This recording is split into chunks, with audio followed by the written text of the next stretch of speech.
सुप्रभात बच्चों। विशेषण के भेद के क्रम में आज हम लोग परिमाणवाचक विशेषण पढ़ेंगे। विशेष्य की मात्रा या परिमाण का बोध कराने वाले विशेष्य की मात्रा या परिमाण का बोध कराने वाले विशेषण ही परिमाणवाचक विशेषण कहे जाते हैं। जैसे 3 मीटर कपड़ा दे दो, थोड़ा सा पानी पिला दो, 2 किलो चावल दे दो। तीनों उदाहरणों में 3 मीटर, थोड़ा सा, 2 किलो, ये तीनों उदाहरणों में आप देख रहे हैं कि क्वांटिटी बताई जा रही है। कितना क्या चाहिए? 3 मीटर कपड़ा, थोड़ा सा पानी, 2 किलो चावल, अर्थात जिसमें मात्रा या परिमाण का बोध हो। अब मात्रा या परिमाण का बोध हो या ऐसा विशेषण जिसमें विशेष्य की मात्रा या परिमाण का बोध कराया जाए, उसे क्या कहते हैं? परिमाणवाचक विशेषण कहते हैं। अब देखिए, इसके भी दो भेद होते हैं। परिमाणवाचक विशेषण के भी दो भेद होते हैं। पहला तो निश्चित परिमाणवाचक विशेषण। अब देखिए, विशेष्य की निश्चित मात्रा का बोध कराने वाले शब्द निश्चित परिमाणवाचक विशेषण कहलाते हैं। जैसे 10 किलो चीनी के पैसे दे दो, तो 10 किलो क्या है? निश्चित मात्रा का बोध करा रहा है।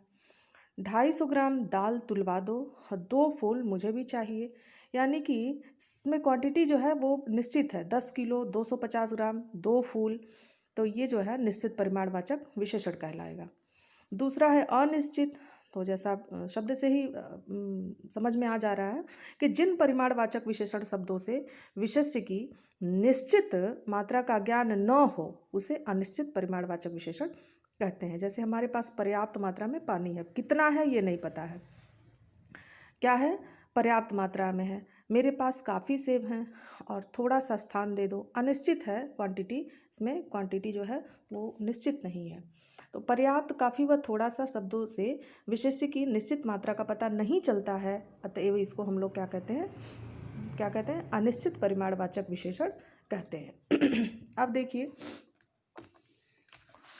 संख्यावाचक विशेषण है कुछ रुपए, सब से बच्चे और 3 छात्राएं। और परिमाणवाचक क्या होगा? कुछ मिठाई, 3 किलो, थोड़ा सा पानी दे दो। तो ये परिमाणवाचक हुए। अब विशेषणों की रचना में 4 तरह से विशेषणों की रचना की जाती है। संज्ञा शब्द के द्वारा भी विशेषण बनाया जाता है, क्रिया के द्वारा भी विशेषण बनाया जाता है, और अव्यय के द्वारा भी बनाया जाता है, और सर्वनाम के द्वारा भी बनाया जाता है। अब देखिए, यहाँ पे संज्ञा के द्वारा विशेषण की रचना किस तरह से होती है।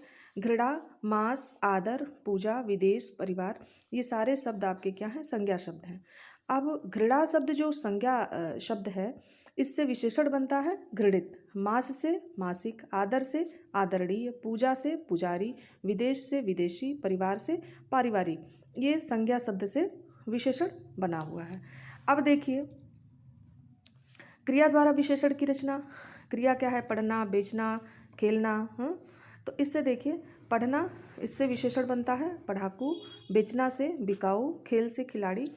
इन पंक्तियों में भी वही चीज़ें हैं।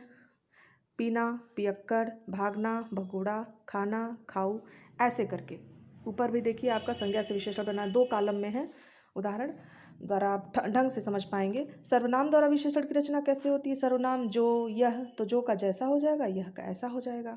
इधर भी देखिए सर्वनाम दिया है 2, कौन, तो कौन का कैसा और तो का तैसा हो गया। अब देखिए, अव्यय के द्वारा विशेषण की रचना। अव्यय बाहर का बाहरी, नीचे का निचला, और भीतर का भीतरी, ऊपर का ऊपरी। ये जो है किस तरह से विशेषणों की रचना होती है संज्ञा द्वारा, क्रिया द्वारा, अव्यय द्वारा और सर्वनाम के द्वारा, आपने देखा। अब देखिए, विशेषणों की कुछ अवस्थाएं होती हैं, जिसको आप इंग्लिश में डिग्री जैसे पढ़ते हैं ना, तो वैसे ही।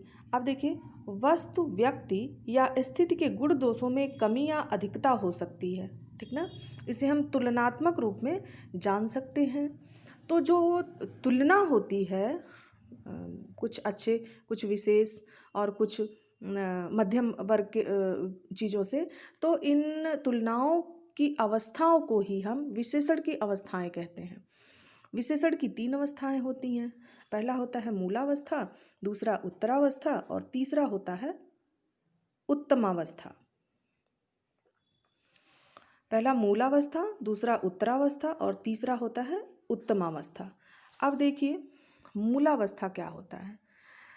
अब मूलावस्था में किसी की किसी से किसी प्रकार की कोई तुलना नहीं होती है, ठीक ना। विशेषण केवल सामान्य विशेषता प्रकट करता है, कहीं इसमें तुलना वाली बात नहीं आती है। जैसे नेहा प्यारी बच्ची है, स्नेहा अच्छा गीत गाती है।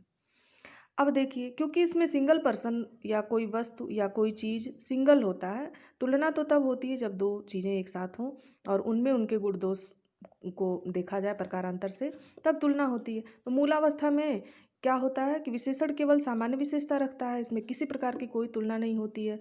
नेहा प्यारी बच्ची है, स्नेहा अच्छा गीत गाती है। प्यारी और अच्छा इसमें क्या है, ये मूलावस्था है। अब देखिए उत्तरावस्था में क्या होता है।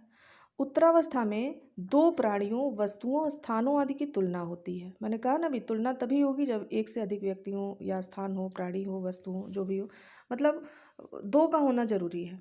तो इस तुलना द्वारा किसी एक के गुण दोष में कमी या अधिकता बताई जाती है। जैसे मानसी प्रिया से मोटी है, सौरभ की अपेक्षा ऋतिक में अधिक बल है।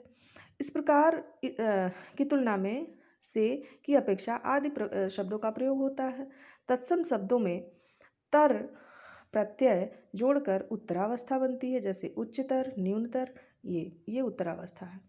ऐसे ही उत्तमावस्था है। इस अवस्था में वस्तु, प्राणी या स्थान आदि को सबसे श्रेष्ठ बताया जाता है। जैसे ऐश्वर्या सबसे सुंदर है, ये सुपरलेटिव डिग्री है आपका, बीच वाला कंपैरेटिव डिग्री था जैसे आप इंग्लिश में पढ़ते हैं।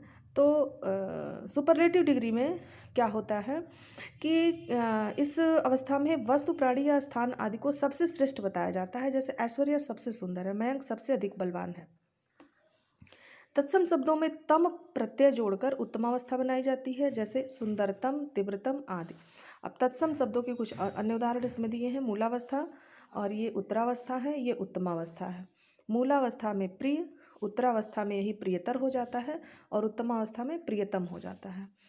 तीव्र, तीव्रतः, तीव्रतम, निम्न, निम्नतर, निम्नतम, उच्च, उच्चतर और उच्चतम। मतलब ये तीनों डिग्रीज हैं। तो ये मूलावस्था है, बीच वाली अवस्था उत्तरावस्था है, और जो सबसे अच्छी अवस्था तुलना के बाद पाई जाती है वो क्या होती है, उत्तमावस्था होती है। तो शब्द ऐसे आपके बन जाते हैं। इस पाठ का अभ्यास प्रश्न PDF के द्वारा आपको मिल जाएगा।